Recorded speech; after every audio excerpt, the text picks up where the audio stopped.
Guess who's back? Back again. Micah's back. Tell a friend. Welcome back to Micah Tech, everybody. Sorry it's been a little bit longer than normal. I had my birthday this last weekend, so I decided to take off the weekend instead of putting a video out just so I could rest and enjoy myself. I'm kind of glad I did because I was able to put out a video that I had planned for a couple weeks from now a little bit earlier. So before we get started, I just want to thank everybody. We've officially hit 100 subscribers.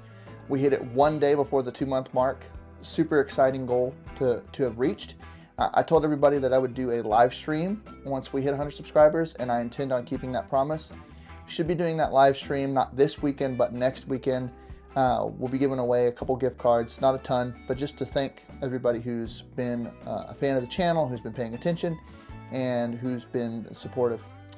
Today we're going to be talking about some budget Mac Mini desk setup accessories.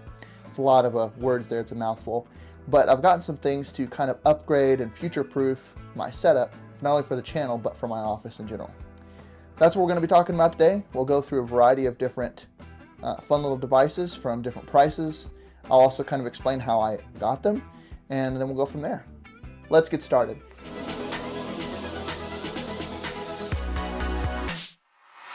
Guys, the first thing we're going to talk about, and all of these items I will show you guys today will be linked in the description below. I'll also show you some of the best places you can purchase them for the best price. The first thing we're going to go over here is the Saatchi Mac Mini Hub. Now, Saatchi makes more than one of these.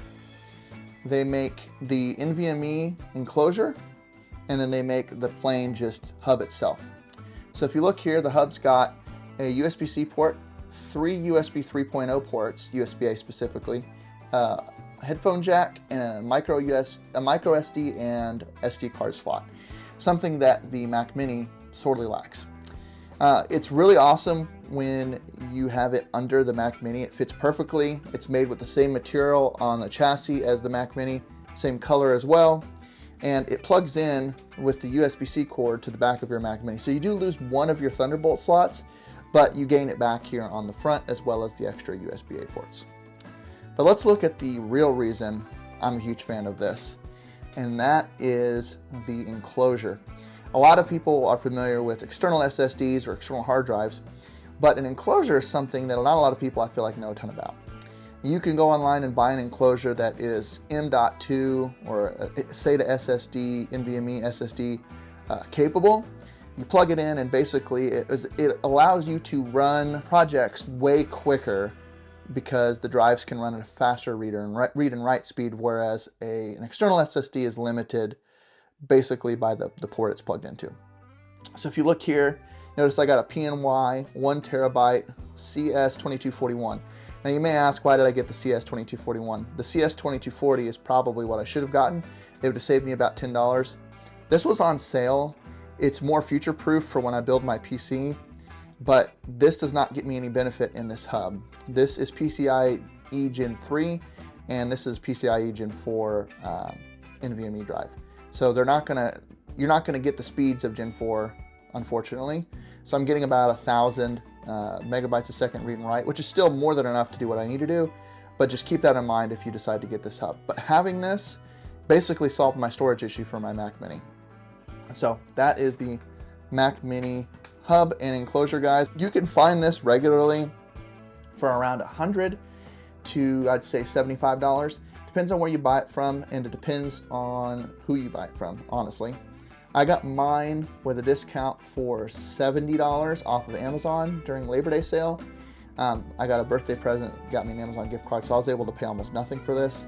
But this is the thing I've been waiting for a long time now, so I'm super excited to bring it to you. Let's talk a little bit about the drive I chose. So this is the PNY CS2241 NVMe Gen 4x4 drive. It's rated at 5,100 megabytes a second read and 3,200 megabytes a second write.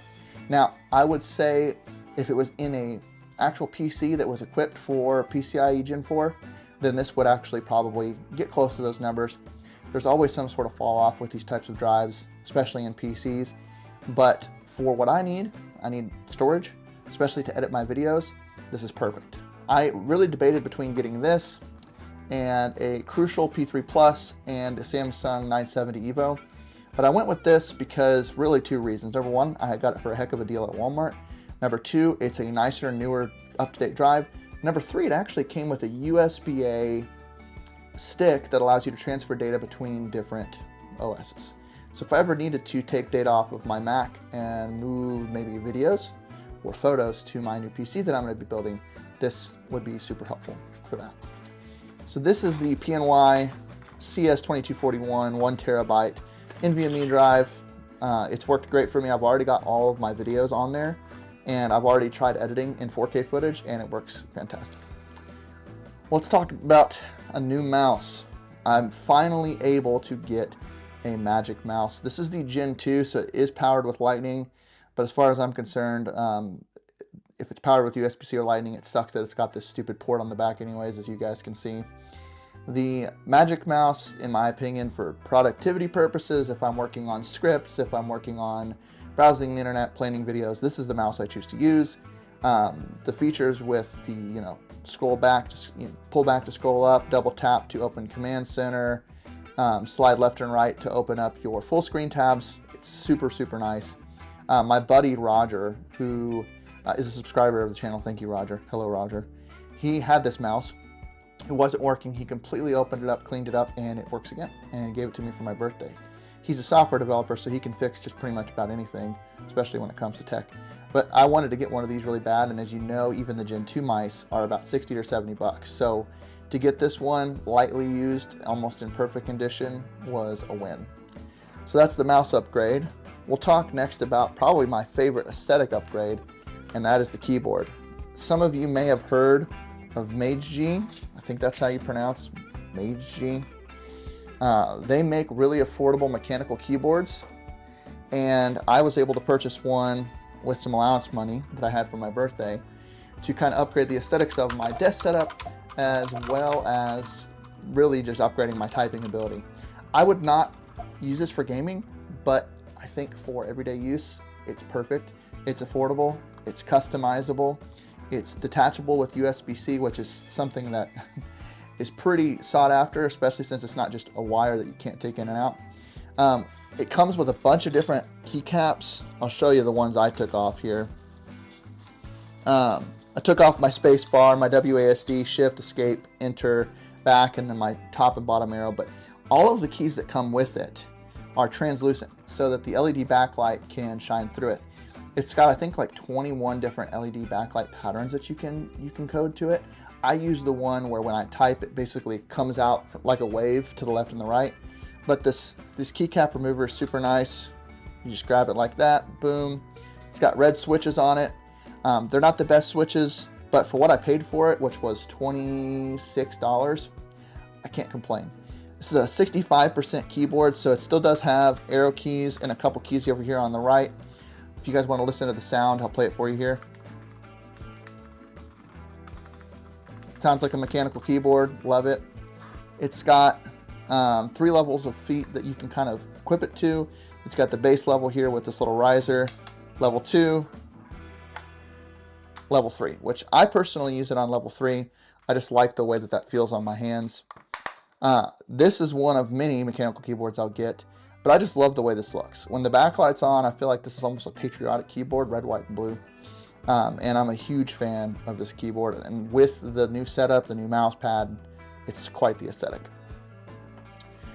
From there, we're going to go to a new mouse pad I was able to get. Now, I have one that's on the desk setup that I'll put in B-roll, but this is another one.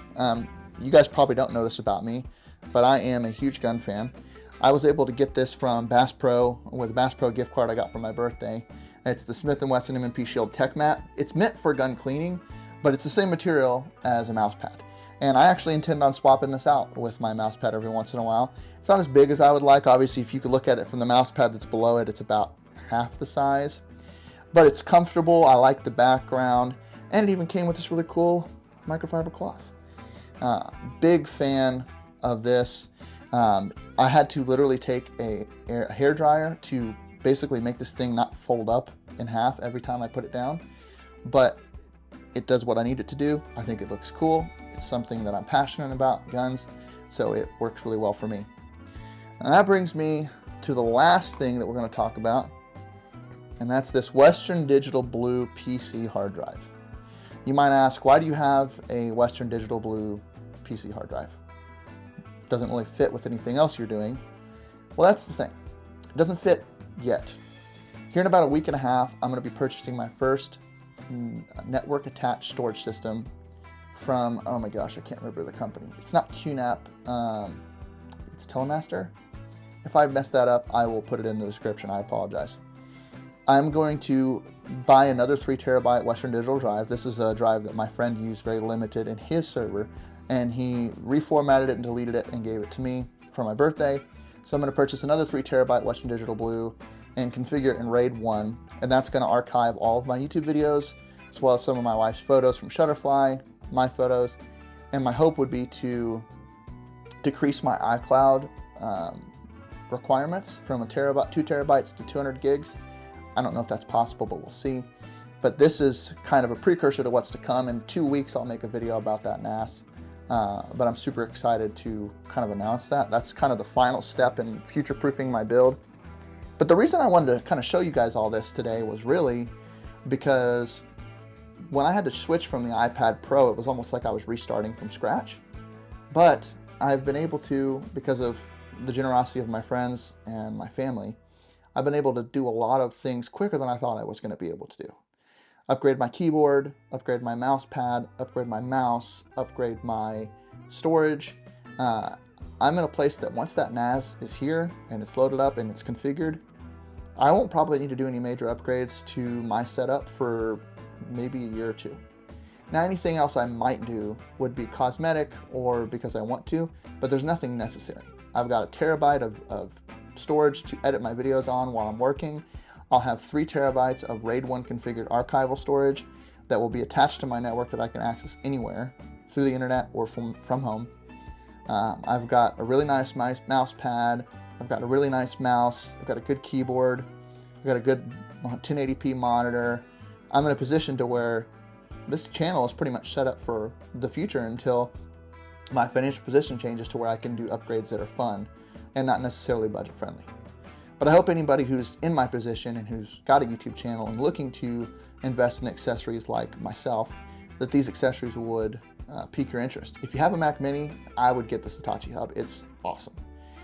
If you don't have a Mac Mini and you have a regular desktop, or if you have a Mac Studio, or if you have any other type of Mac device, some of these upgrades I think are still worth considering. The reason I'm excited about them is that when I build my PC here this winter, early spring, a lot of these will translate well over to the PC. So it's good to be back. The regular upload schedule should get back to normal this weekend, so it should still be 2 a week. Sorry that I missed an upload there, but I'm glad to be back. I'm glad to continue this journey on YouTube with you guys, and I just hope that you enjoyed today's video. Like, subscribe, leave a comment, and I'll see you next time. Bye.